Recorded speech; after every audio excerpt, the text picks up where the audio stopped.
guys, Spencer with Trash Panda Keto Kitchen. So tonight we are making a pot roast, and one of the things I wanted to do real quick is we've been talking about different ingredients, and it's kind of our different way of thinking about how we do keto, and I thought this would be a really good quick recipe to explain one central ingredient that you're going to see quite a bit on the keto diet. So tonight we've got the pot roast in the crock pot, and I've got it kind of going in a bone broth. And one of the things I wanted, and I kind of got to thinking about it as I was watching the baseball game, was looking at doing a gravy. We could use the bone broth and just kind of pour it over the pot roast, but I kind of wanted to thicken it up a little bit. And so one of the ingredients that you'll see quite a bit is you'll see an ingredient called xanthan gum. Xanthan gum is typically used in the keto diet to thicken up a lot of recipes, a lot of your gravies, your soups. And it doesn't take much. For this particular piece, what we're going to do is only use half a teaspoon to thicken up the gravy. I've not made this bone broth. I've not made this particular gravy anyways. And this is kind of part of the keto diet. Sometimes you think about something and you think, man, I bet that would be really good. And so let's kind of do it up a little bit. This is the first time I've made it. We're going to thicken it up and we're going to take a look and see how it turns out. And you're going to get to watch the journey. Stick around. Okay guys, welcome back. So as you can see what we've got now going, we've got 2 cups of our bone broth, and what's really cool about the pot roast and using the bone broth out of the crock pot, as you can see, we've still got a little bit of the roast that's in the gravy or in the bone broth, so that's actually going to be incorporated into our gravy, which is a kind of a cool thing. So to start off, we're just going to put a pinch of Himalayan salt in. Go ahead and season it up a little bit. We're going to put in a 1/4 teaspoon of onion powder.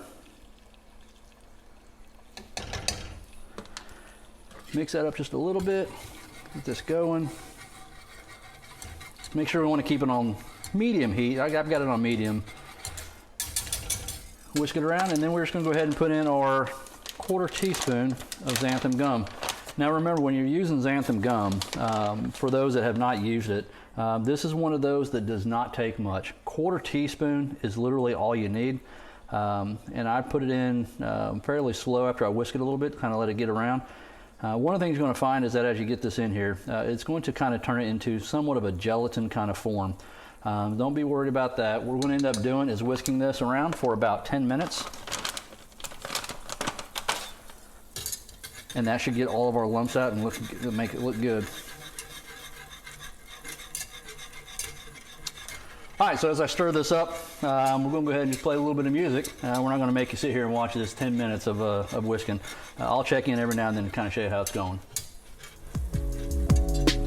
Okay guys, so just to give you a little bit of an update, we've had this going now for about 5 minutes, so we're about halfway there. But just take a look at it. You can really see that it's really starting to thicken up a little bit, kind of getting to that brown gravy that we kind of know and love at Thanksgiving dinner, right? And so it's a... got a few more minutes to go. I'm still seeing some things in there, a little bit of the lumps, and I know it's going to thicken up a little bit more. So make sure you're patient. Typically you want to go about 10 minutes. At least that's what most of the recipes that I found online say. So we're going to go about 10 minutes and let this thing thicken up, and then we're going to pour it over our pot roast and enjoy it. So stick around.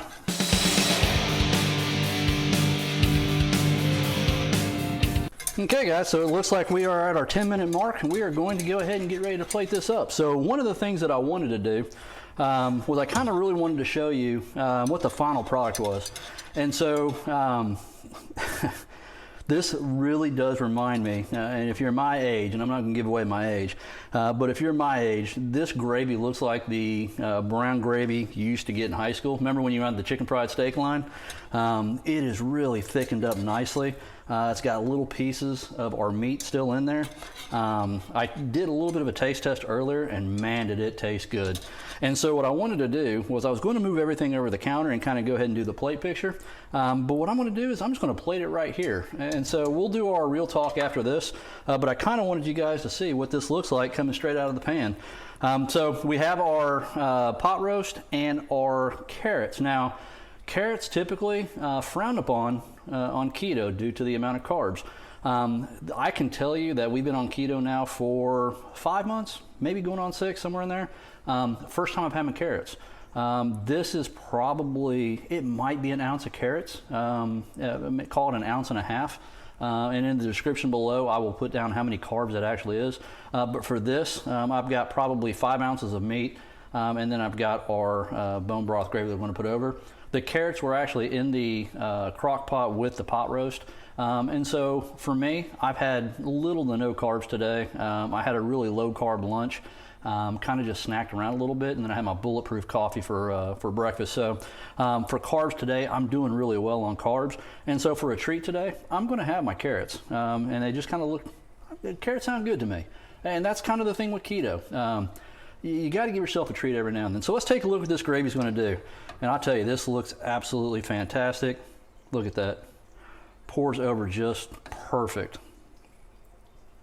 That's some good looking gravy, guys. I ain't gonna lie.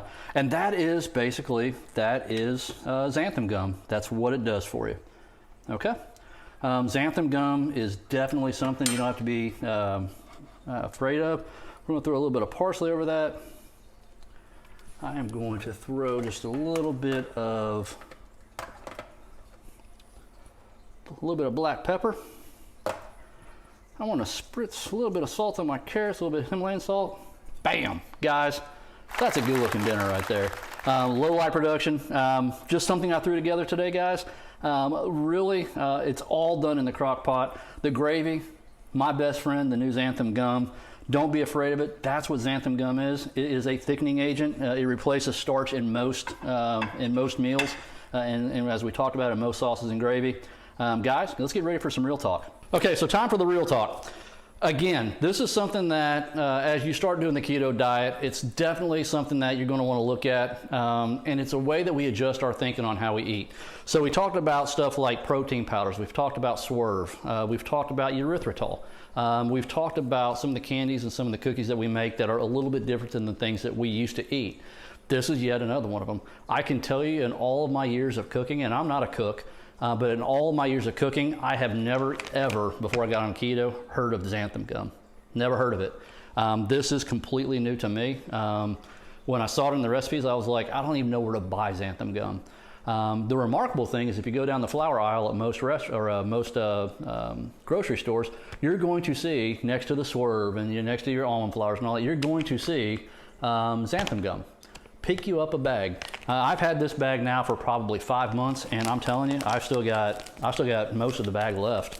Again, because you're only using half a teaspoon or maybe even 1 teaspoon, depending on how much liquid you're trying to thicken up. Don't be afraid to try these things, guys. You're going to run across these things that you've never used before. That's the joy of keto. That's the joy of being able to create something and just look at it and say, you know what, I can make this better, and I can make this something like I'm used to, which was the gravy that I wanted. It just takes a little bit of knowledge. Once you know, and that you know you've got something like a Xanthan Gum in your arsenal that can thicken things up and that can make a fantastic gravy, go for it. Do it. That's what this diet's all about. And I didn't even like to use the word diet. That's what this lifestyle's about. Instead of reaching for that starch and the stuff and the heavy carbs, reach for something like the Xanthan Gum to get you to your journey. Guys, I hope you stick around. Don't forget, hit the like and hit the subscribe. I would love to have everybody here for this journey. I would love to hear about your journey in the comments below. If you have any other recipes that you'd like to see me make, leave me a comment. If you have any questions, I don't know, I can research them for you, and we can come through this journey together, and we can make a difference. Hope to see you guys on the next video. Take care.